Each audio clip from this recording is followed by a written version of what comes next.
네, 안녕하세요. 신바람 국어교실의 신바람입니다. 자, 오늘 배울 교과서는 교학사 교과서 3학년 1학기 제1단원의 두 번째 소단원 난쏘공, 난쟁이가 쏘아올린 작은 공, 세 번째 시간인데요. 자, 이어서 공부해 보도록 하겠습니다. 우리 교재 21페이지 탐단 전개 3번 부분부터 배우도록 하겠습니다. 저번 시간까지는 가난을 상징하는 소재들, 풀냄새 나는 옷, 그리고 주머니 없는 옷, 이런 거, 그리고 풍요로움을 상징하는 고기 굽는 냄새, 주머니 달린 옷, 이런 것들의 대조를 통해서 가난한 삶을 부각시키고 있다는 것을 배웠습니다. 다음 문단 들어갑니다. 아버지는 철고 개고장을 마루 끝에 놓고 책을 읽었다. 계속해서 뭐하고 있어요? 아버지는 현실을 외면하고 있어요.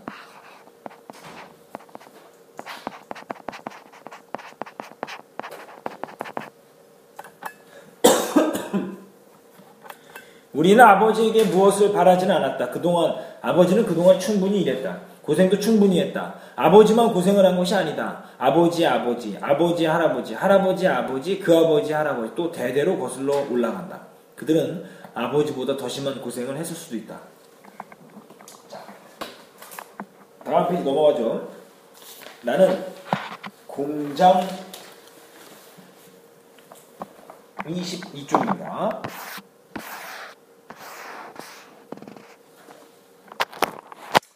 나는 공장에서 이상한 매매 문서가 든 원고를 조판한 적이 있다. 그 내용의 일부를 짜기 위해 나는 열심히 손을 놀렸다. B.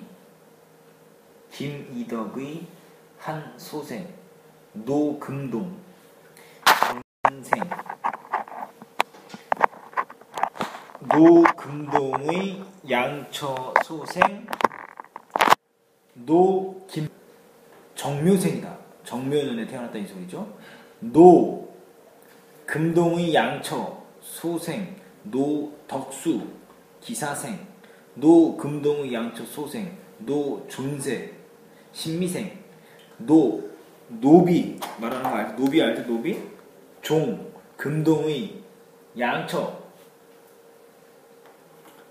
소생, 영석 개유생, 김금희의 양처 소생, 철수 병수생, 김금희의 양처 소생, 금산 무자생.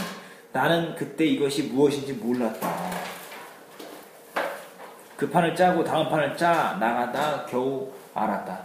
자, 다시 보면 노비 매매 문서의 내용이었다라는 거죠. 그게 노비 매매 문서의 한 부분이었다. 나는 열흘 동안 같은 책을 조판했다. 그 열흘 동안 나는 아버지와 아무 말도 하지 않았다. 어머니하고도 이야기를 하지 않았다. 왜요?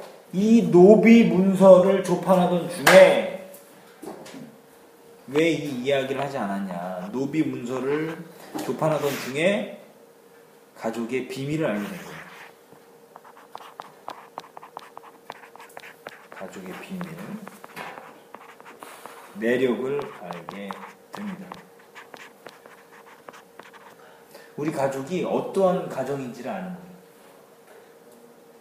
시대가 바뀌었지만 내가 노비였는데 우리 가정이 노비였는데 이제 뭐로 바뀐 거예요? 도시 노동자로 바뀐 거예요. 나는 어머니, 할머니, 그 어머니, 할머니들이 최하층 천인으로서 무슨 일을 해왔는지 알고 있었다. 어머니라고 달라진 것은 없었다. 마음 편할 날이 없고 몸으로 치러야 하는 노역은 같았다. 우리의 조상들은 세습하여 신역을 바쳤다. 우리의 조상은 상속, 매매, 기증, 공출의 대상이었다. 어느 날 어머니는 나에게 말했다. 너희들은 엄마를 잘못 둔 이 고생이다. 아버지하고는 상관이 없단다. 어머니는 장남인 나에게만 말했다. 외할머니에게 들은 말을 나에게 전한 것이다. 1000년을 두고 우리의 주상은 자손들에게 이 말을 남겼다. 그러니까 1000년이라는 소리는 뭐예요? 그만큼 오랜 기간 동안 가난하게 살아왔다 이 소리예요. 그죠? 가난이 세습되는 거예요. 그러나 나는 알고 있었다. 아버지도 시종의 자식이었다. 할아버지의 아버지 때 노비제는 사라졌다. 증조부 내외부는 아무것도 몰랐다. 나중에 해방을 맞았다는 것을 알았으나 두 분이 한 말은 오히려 저희들을 내쫓지 마십시오였다. 할아버지는 달랐다. 할아버지는 유습에서 벗어나려 했다. 늙은 주인은 할아버지에게 집과 땅을 주었다. 그러나 쓸데없는 일이었다. 모르는 면에서는 할아버지나 증조부나 같았다. 증조부대까지는 선조들이 살아온 경험이 도움이 되었으나 할아버지 대에는 그것이 도움을 주지 못했다. 할아버지에게는 어떤 교육도 없었고 경험도 없었다. 할아버지는 집과 땅을 잃었다.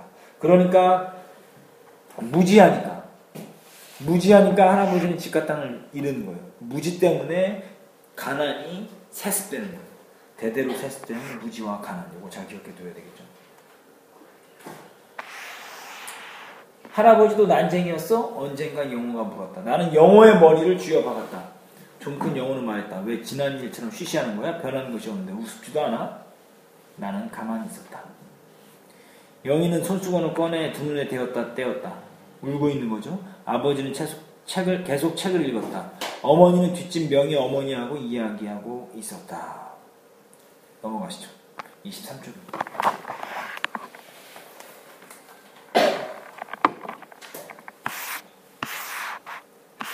얼마에 파셨어요? 17만원 받았어요. 그럼 C에서 주겠다는 2주 보조금보다 얼마 더 받은 셈이죠? 2만원 더 받았어요. 영희네도 어차피 아파트를 못 갈 거 아니에요? 무슨 돈이 있다고? 분양 아파트는 58만원이고 임대 아파트는 30만원이래요. 거기다 어느 쪽으로 가든 매달 15,000원씩 내야 된대요. 결국 뭐예요? 입주권을 받아도 살 형편이 되지 않는 거예요. 아주 가난한 형편이에요. 입주권을 받아도 적어볼까요?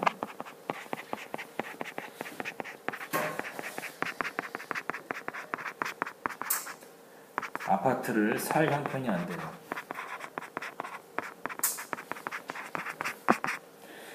입주권을 받아도 아파트를 살 형편이 안 된다 이 소리예요. 그래 입주권을 다들 팔고 있나요? 영인에도 서두르세요. 어머니는 괴로운 얼굴로 서 있었다. 어머니를 명희 어머니가 다그쳤다. 저희는 내일이라도 떠날 준비가 돼 있어요. 영인애가 돈을 해준다면 집이야 도끼질 몇 번이면 무너질 테고. 자,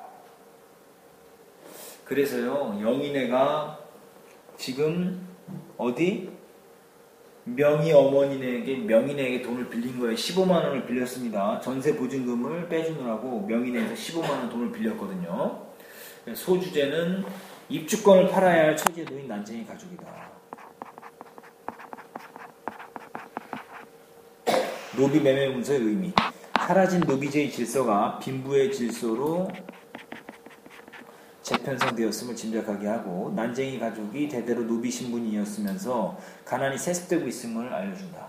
마을 사람들이 입주권을 파는 이유는 크게 두 가지가 있는데 첫 번째는 아파트 입주할 형편이 안 되고 입주를 한 후에도 매달 15,000원씩 내야 되기 때문에 어렵고 거강꾼에게 팔면 2주 보조금보다 더 돈을 받을 수 있기 때문이다. 자, 전개 4. 더군다나 영희의 눈에 다시 눈물이 괴었다.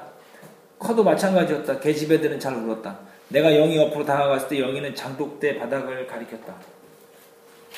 장독대 시멘트 바닥에 명희 언니는 큰오빠를 좋아한다고 쓰여 있었다.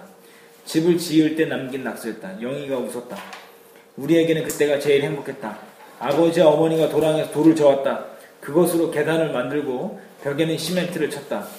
우리는 아직 어려 힘든 일은 못했다. 그래도 할 일이 많았다. 우리는 며칠 동안 학교에 가지 않았다. 하루하루가 즐거웠다. 왜 집을 지을 때를 회상하는 거예요. 처음 보는 사람들이 하루에도 몇 차례씩 때를 지어 동네를 돌았다. 그때만은 더러운 옷을 입은 어린 아이들도 울음을 그쳤다. 윽박 지르는 주인의 기세에 눌린 개들도 짖기를 멈추고 뒤로 물러섰다. 온 동네가 조용해졌다. 갑자기 평화스러워져 어안이 벙벙할 정도였다. 나는 우리 동네에서 풍기는 냄새가 창피했다. 그들은 아버지에게 허리를 굽혀 인사했다. 그들과 악수할 때 아버지는 발뒤꿈치를 들었다. 아버지가 어떤 자세를 취했건 상관이 없었다. 난쟁이 아버지가 우리들에게는 거인처럼 보였다. 자, 이게 뭡니까? 여기서 말하는 그들은 뭡니까? 정치인들이에요. 왜 아버지에게 허리를 굽혀서 인사했을까? 뭐 하기 위해서? 표를 얻기 위해서.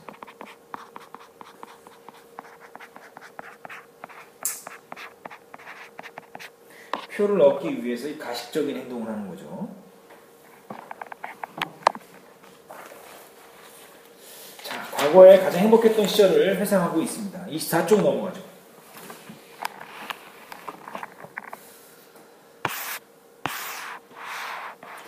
너 봤지? 내가 물었다. 영호가 고개를 끄덕였다. 나도 봤어. 영희가 말했다. 그때 아버지에게 허리를 굽혀 인사한 사람은 개천에 다리를 놓고 도로를 포장한 거 우리 동네 건물을 양성화해 주겠다고 말했다. 제 감언이설인 거죠. 이게 감언이설. 기업은 한자성어로 감언이설. 달콤한 말로 상대방을 꼬드기는 거예요. 우리는 어른들을 따라 크게 손뼉을 쳤다. 다음 사람은 먼저 사람이 다리를 놓고 도로를 포장하겠다고 하니 구청장으로 보내고 자기는 이러이러한 나란 일을 하겠으니 귀를 하게 해달라고 말했다. 어른들은 또 손뼉을 쳤다. 우리도 따라 쳤다.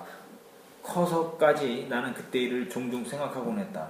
두 사람의 인상은 아주 진하게 나의 머릿속에 남았다. 나는 그들을 증오했다. 왜요? 약속을 지키지 않았기 때문이죠. 그들은 거짓말쟁이였다. 공약을 지키지 않았기 때문이죠.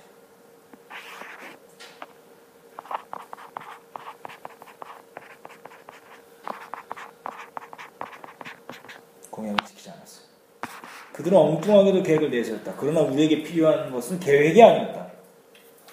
많은 사람들이 이미 많은 계획을 내놓았다. 그런데도 달라지는 것은 없었다. 실천을 하지 않았다 이 소리죠. 서로 무엇을 이룬다고 해도 그것은 우리와 상관없는 것이었을 것이다. 우리가 필요로 하는 것은 우리의 고통을 알아주고 그 고통을 함께 져줄 사람이었다. 전개 4의 소주제. 가난했지만 행복했던 시절에 대한 회상과 현실에 대한 좌절. 난쟁이 가족의 현실은 아무리 노력해도 가난에서 벗어날 수가 없었다. 시에서 내놓은 이 계획대로 아파트에 입주할 돈이 없어서 입주권을 팔아야 할 처지에 놓여있고 당시 도시 빈민층과 노동자 계급의 패배는 자본주의 사회에서 모순된 구조에서 비롯되었음을 보여준다. 그래서 산업사회가 당면하고 있는 부정적 측면들을 적나라하게 드러내고 있다 이 소리죠. 그래서 이렇게 끝났고요. 전체 줄거리를 보면요. 우리 집은 난쟁이 집이다. 난쟁이인 아버지와 어머니, 동생인 영우와 영희, 그리고 나 이렇게 5 식구가 무허가 판자촌인 나원구 행복동에서 힘겹게 산다. 그런데 어느 날 행복동이 재개발 사업구역으로 지정이 되었으니 기일 안에 건물을 자진 철거하라는 개고장이 날아든다. 아파트에 입주할 능력이 없는 동네 사람들은 입주권을 팔고 동네를 하나 둘씩 떠나고 우리 집도 입주권을 판다. 여기까지가 이제 교과서 우리 지금 배운 부분이에요. 우리 배운 부분이고요. 입주권을 팔고 이사하기 전날 아버지와 여동생 영희가 사라진다. 영희는 자기네 입주권을 산 남자를 따라간다. 그리고 그 집에서 돈과 입주권을 훔쳐 도망친다. 영희는 혼자 동사무소에 가서 입주 신청을 하고 집으로 돌아가지만 식구들은 이미 어디론가 이사 가버렸다. 게다가 아버지는 그동안 일하던 벽돌 공장 굴뚝에 올라갔다가 죽었다는 소식을 듣는다. 교과서에 수록한 부분은 3장 중 제1장의 앞부분이다 라고 이야기합니다. 그래서 옆에 한번 보실까요? 난쟁이가 쏘아올린 장공의 의미.